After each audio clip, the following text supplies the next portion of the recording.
Меня зовут Алексей Резников. Я министр обороны Украины. Это послание из Киева. Я обращаюсь к солдатам и матросам, сержантам и старшинам, мичманам, офицерам, генералам и адмиралам российской армии. Я не оговорился. Именно российской армии. В первую очередь мои слова адресованы офицерам и командованию, потому что вам принимать решения. Я не буду касаться текущей ситуации на фронте, вы ее и так знаете.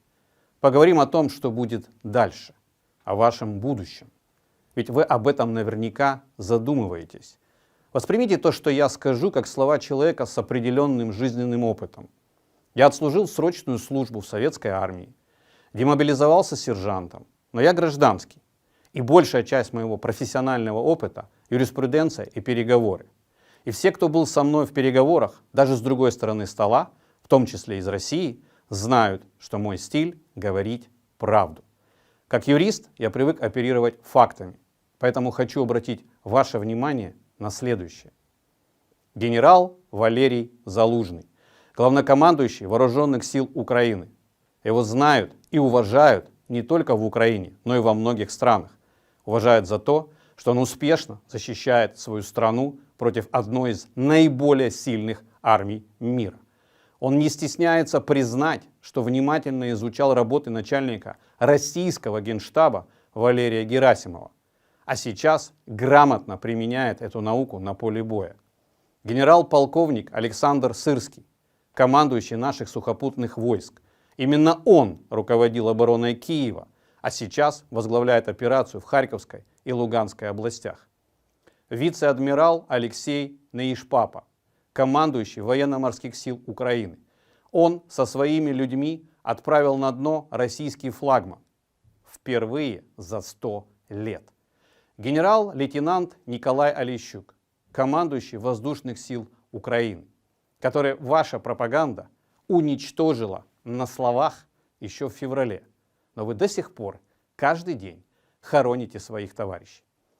Наши десантники под командованием генерал-майора Максима Миргородского сейчас в первых рядах сворачивают вашу оборону.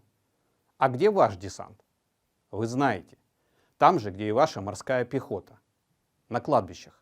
В Костроме, Пскове, Рязани, Ульяновске, Калининграде, Улан-Удэ, Туле, Новороссийске и других городах. Ваши десантники сейчас гибнут на правом берегу Днепра. Они знают свое дело, но кто-то в Кремле решил отправить их на верную смерть.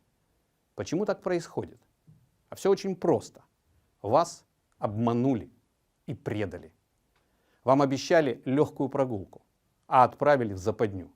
Вы платите кровью за чьи-то фантазии и ложные цели. Теперь вас не слушают, потому что послушать вас сейчас значит признать свои ошибки. А в Москве не любят правду. Им проще рассказать, как вы геройски погибли в битве с выдуманными полчищами НАТО. Страны НАТО поставляют нам оружие, это правда. Но бьют вас этим оружием украинские воины. Вы об этом знаете. Президент Украины Владимир Зеленский посещает фронт, будь то Лисичанск под ударами или освобожденный Изюм. Я сам неоднократно вручал награды и боевое оружие лучшим воинам прямо в окопах. Это честь для меня. Наш президент со своей армией. А где ваш? Вы знаете, что в Украине вы никого не освобождаете. Вы уничтожаете целые города, где совсем недавно вас считали добрыми соседями и говорили по-русски. А теперь посеяна вражда на поколение вперед. Многие из вас уже поняли, вас отправили умирать не за правое дело. Может, поэтому ваш прячется в бункере, а не держит удар рядом с вами. Он боится вашего прозрения и презрения и вашего справедливого гнева. Наши защитники Мариуполя выполнили приказ до конца, и мы сделаем все, чтобы их вытащить. Мы уже это делаем, потому что они герои. Я могу перечислить десятки имен наших генералов, офицеров и солдат, потому что мы гордимся ими. Я, как министр, горжусь ими. Они соль нашей земли. Мы будем заботиться о них и после войны. А кто теперь вы? Спросите себя, кем считают вас. Кем вы будете после этой войны для своих детей и внуков, когда они узнают правду? Как войдете в историю? Как те, кто воевал под одним знаменем с зэками? Вы и останетесь в памяти, как воры, насильники и убийцы. Я вам скажу, что будет дальше. Тысячи российских парней погибнут. Еще больше останется без рук, без ног. Но их опозорят, а вас сделают виноватыми. И снова предадут, как уже предавали не раз. Вспомните войны в Чечне. Вас уже публично унижают те, кто воюет в ТикТоке. И это только начало.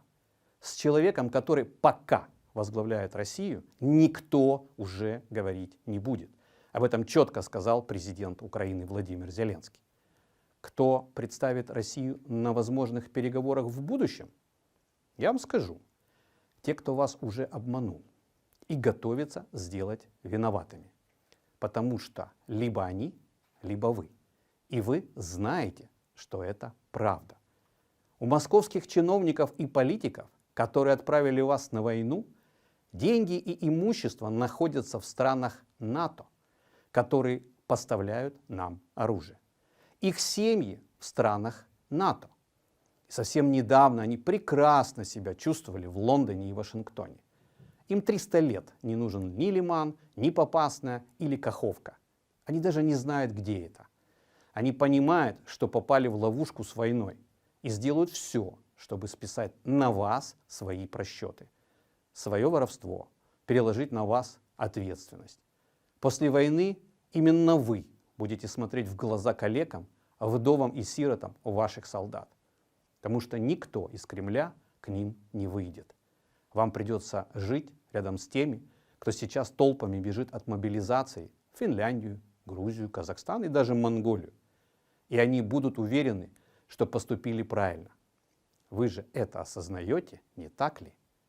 Я не буду давать вам советов. Просто знайте. Украинцам не нужна российская земля. Нам достаточно своей. И мы вернем ее всю. Мы гарантируем жизнь, безопасность и справедливость всем, кто откажется воевать немедленно. И мы добьемся трибунала для тех, кто отдавал преступные приказы. Вы еще можете спасти Россию от трагедии, а российскую армию от унижения и от позора. Но время уходит. Не упустите его.